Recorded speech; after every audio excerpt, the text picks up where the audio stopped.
Hello friends, Professor Rao here. We are talking about email writing and email etiquette, and let's come to the part 3 of email writing. Today let's discuss about a sample email writing. We'll take a sample, an example rather, and also we talk about how do you sound positive in your email and how do you induce positivity in your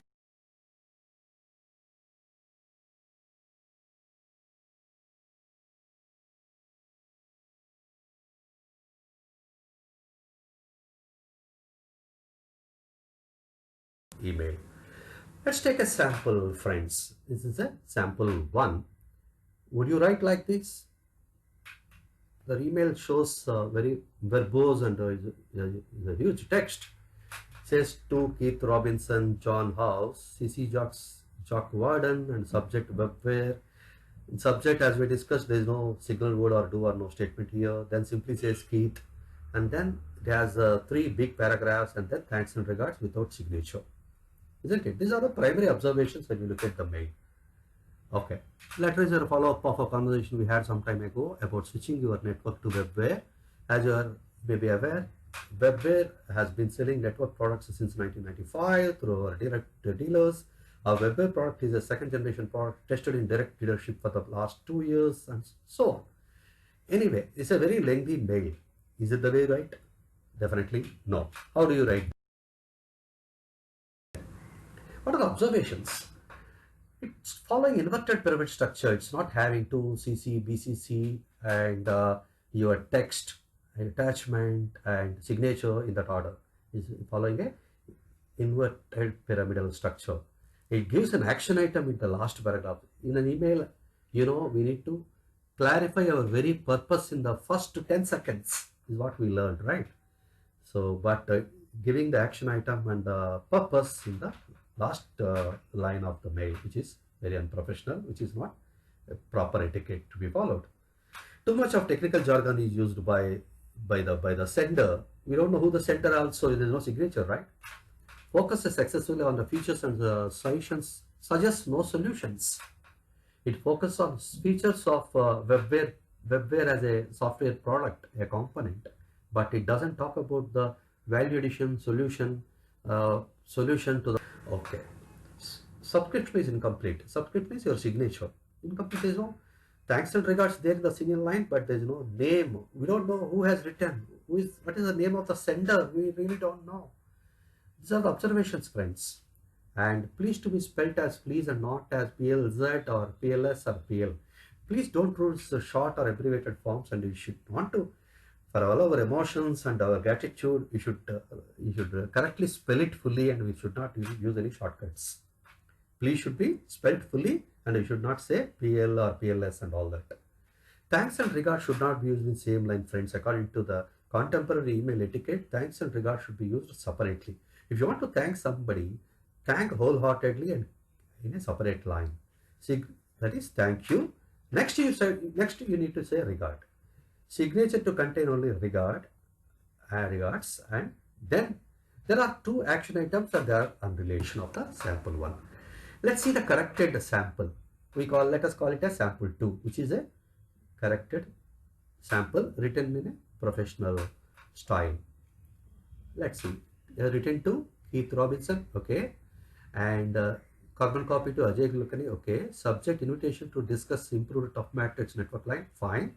Invitation to discuss improved tough matrix tough max network lines. It's really a good do or no statement, so that qualifies to be a good subject line, okay.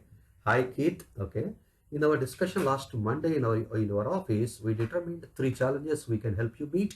Please consider a visit from our new local representative to explain these challenges further.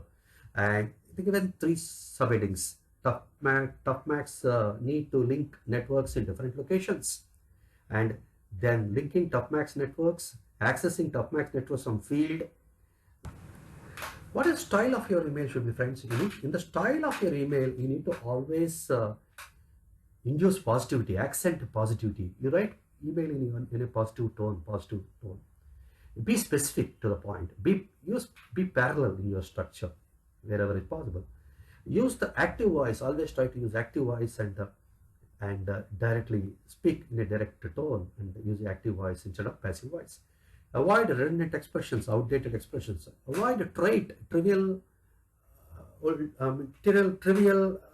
insignificant expressions. Avoid sexist expressions.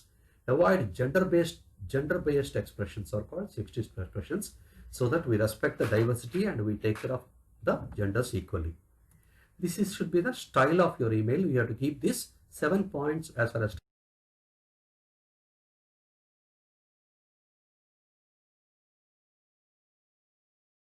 concerned. Accenting the positive. We could not incorporate the dimensional clarifications that they did not reach us on time. For example, this is one example given. Dear Mr. Anil, greetings. Hi, hello. Okay. My network ID is OU011. I don't have access to GRIP folder on LAN. Also, my mail ID is not in distribution list for GRIP. I request you to do the needful. Thank you. Regards, Kumar. Okay. This mail is okay, but why Kumar has to write negative tone, right? To write in a negative tone. Written negative connotation twice. I do not, and then I said mail ID is not in the distribution list and all that.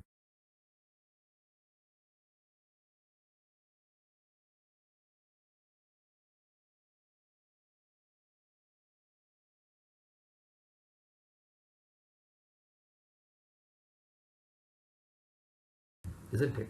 The same thing can be corrected by writing like this, using positive tone. We would have incorporated the dimensional clarifications had they reached us on time. Dear Anil, request you to provide me access to GRIP folder on LAN and include my email ID in the distribution list for GRIP. Instead of saying I could not, all that negative connotations, you simply say that request you to please provide me the access to GRIP folder and include my name in the distribution list of GRIP. Thank you. Regards, Kumar. That is what I mean by accenting the positivity and using positive tone.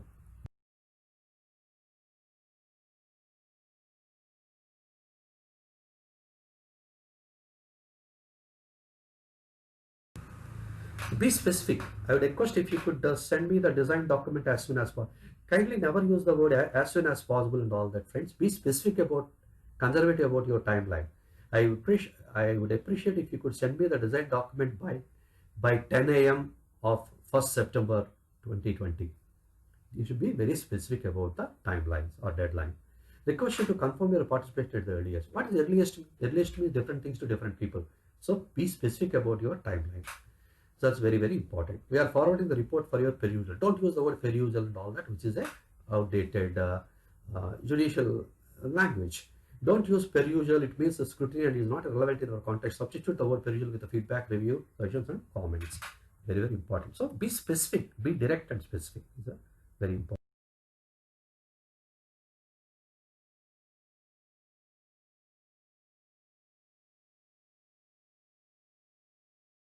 point over here. Use active voice as far as possible. Active voice and passive voice, you know that Rama killed Ravana and Ravana was killed by Rama. You remember this example in the school days. I released the design document for review to the functional team on 20th morning. That's straight away, right? Instead of saying from my end the document was released for review to the functional team on 20th morning, directly you can say that I released the document for your review to the functional team on 20th morning.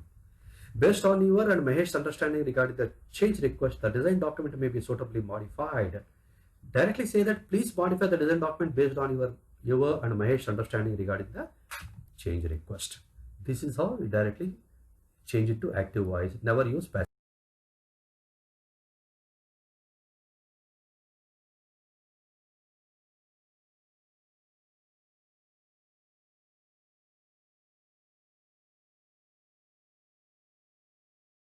voice.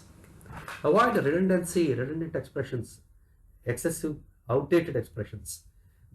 For example, the meeting has been postponed until later. Postponement is putting off to later date. Why again saying until later? Meeting has been postponed is good enough. And please revert back for further details. Revert, it's a beautiful word which has come back in this word itself. So simply say that revert for further details. So as far as possible, please avoid